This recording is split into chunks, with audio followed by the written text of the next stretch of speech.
ऐसा है पत्रकार मित्रों, काफी आप लोग कुछ दिनों से सक्रिय हैं। विभिन्न मुद्दों को लेकर और सरकार भी कई मुद्दों को लेकर चिंतित है और समस्याओं का समाधान करने की भी इच्छा रखती है।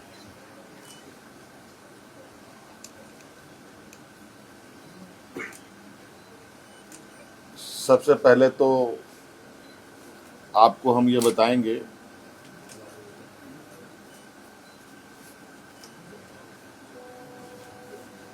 कि अभी वर्तमान में जो हमारे नौजवान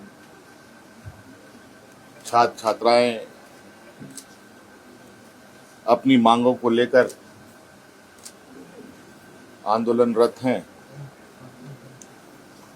और जो उनकी कुछ मांगे रही हैं, समय समय पर आपको ये बात पता चला होगा कि कुछ वार्ताएं भी हुई। वार्ता में क्या बातें मानी गई, क्या बातें नहीं सुलझ पाई और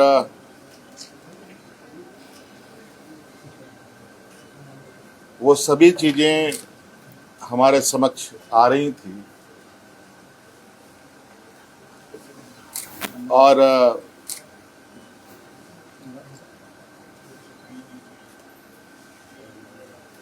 चूंकि आपको पता है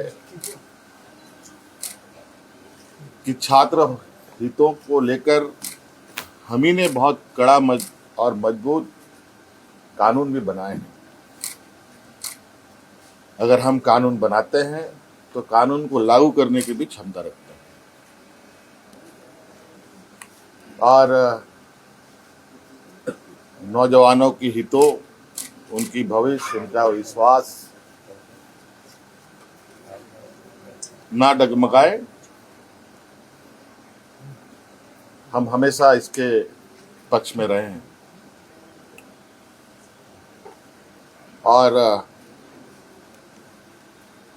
जिस कड़े निर्णय के साथ हम आगे बढ़ते हैं और जिस आत्मविश्वास के साथ आगे बढ़ते हैं, वो विश्वास में कहीं ना कहीं नौजवान भी है।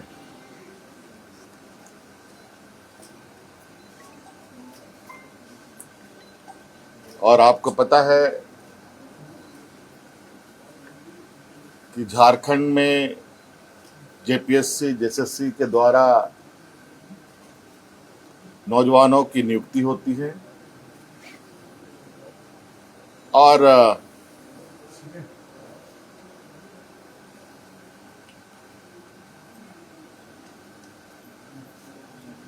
कई सारी नियुक्तियां राज्य अलग होने के बाद रुकी रही, फिर कुछ बढ़ी, फिर रुकी, कई सवालें भी आई, कई जांच एजेंसियां भी इसमें शामिल हुई और कई चीजों के परिणाम भी आप लोगों के समक्ष हैं। मैं बहुत लंबा इसमें नहीं जाते हुए वर्तमान परिस्थिति पर ही आप लोगों से बात बताना चाहूंगा कि विगत दिनों से हमारे जो नौजवान जयपाल सिंह स्टेडियम में अलग अलग खेमों में बैठ करके अपनी मांगों को लेकर के बैठे हैं, मैं उनको अलग अलग खेमा नहीं मानता। वो सभी नौजवान अपने भविष्य की चिंता को लेकर हैं और इस विषय पर जैसे कि पहले हमारे मंत्री गणों की जो टीम थी, उनके साथ बैठक में सुलझा लिया गया था। जैसे रिफॉर्म्स की बात थी, ये आप लोगों के माध्यम से ही उन छात्रों की बातें हमारे कानों तक में आई, हमारी कमेटी के द्वारा भी हमारे कानों तक में आई। रिफॉर्म्स में निश्चित रूप से बिल्कुल पारदर्शिता के साथ आगे सरकार काम करेगी। रिफॉर्म्स में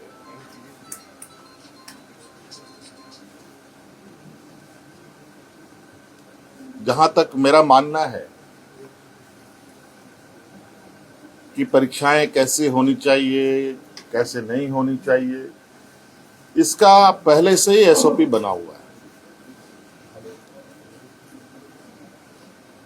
और कहीं ना कहीं अगर वो एसओपी का पालन होता तो ये गड़बड़ियां नहीं होती।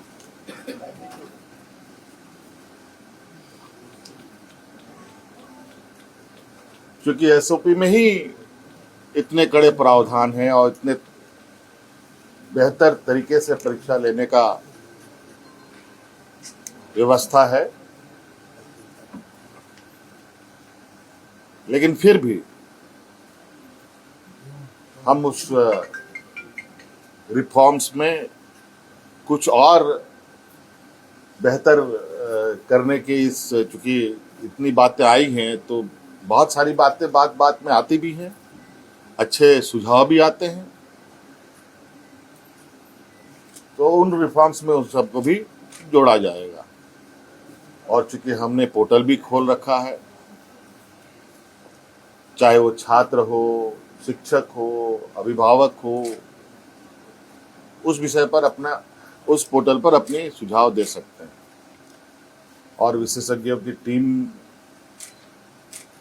के साथ उनको साझा किया जाएगा और क्या बेहतर हो सकता है उसको किया जाएगा। रिफॉर्म्स के लिए हम लोगों ने हमारे आईएएस अधिकारी अमिताभ कौशल जी की अध्यक्षता में कमेटी बनाने का निर्णय लिया है, जो अलग अलग संस्थानों के साथ संपर्क करते, बुद्धिजीवी लोगों के साथ, अच्छे अच्छे लोगों के साथ संपर्क कर इस रिफॉर्म को पूरा अंजाम तक पहुंचाएंगे।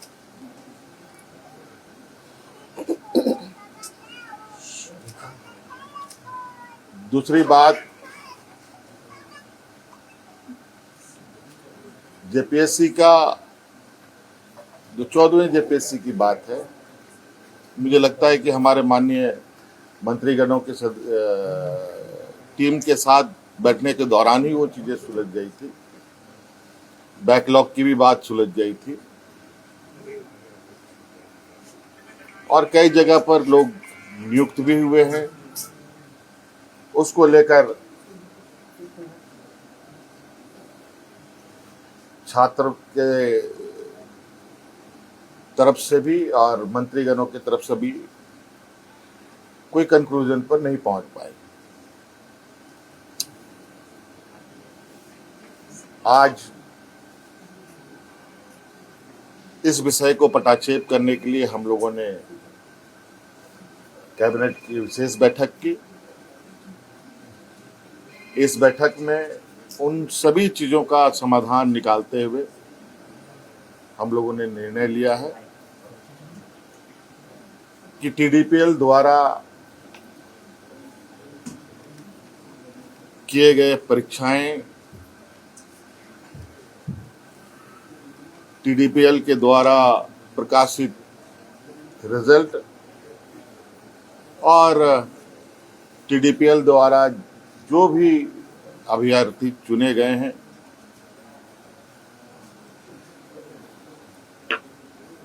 या शामिल हुए या टीडीपीएल के जितनी भी गतिविधियां यहाँ हुई हैं, उन सभी को कैंसिल किया जाता है, रद्द किया जाता है।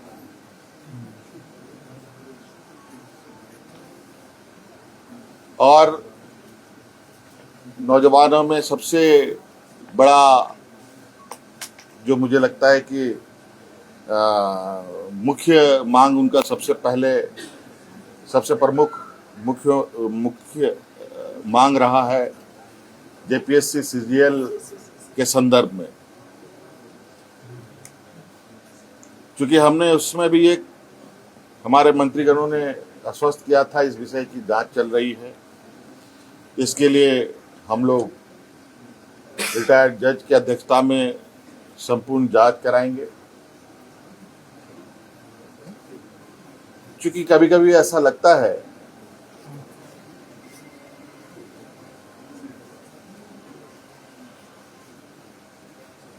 कि हम ही सही हैं, कभी कभी ऐसा लगता है कि छात्र भी सही हैं। इन दोनों के बीच में फर्क करना थोड़ा कठिन हो जाता है।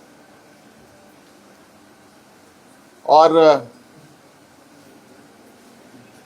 इस विषय को लेकर हमने जो एसआईटी की टीम जांच कर रही है और सीआईडी की जो टीम जांच कर रही है, इन दोनों के जांच के दौरान बहुत सारे ऐसे तथ्य आ रहे हैं जो चौंकाने वाले हैं।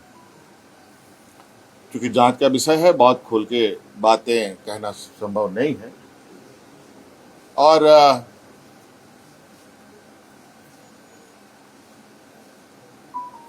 कुछ लोग जो सीजीएल में नियुक्त हुए हैं, वो लोग जेपीएससी के धांधली के आरोप में गिरफ्तार हो रहे हैं।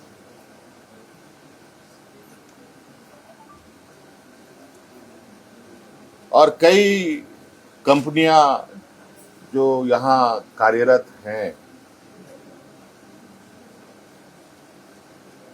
अलग अलग समय में भी कार्यरत रहे हैं, इन सब का एक बहुत बड़ा नेटवर्क का घालमेल प्रतीत होता है। जांच के दायरे में तो हम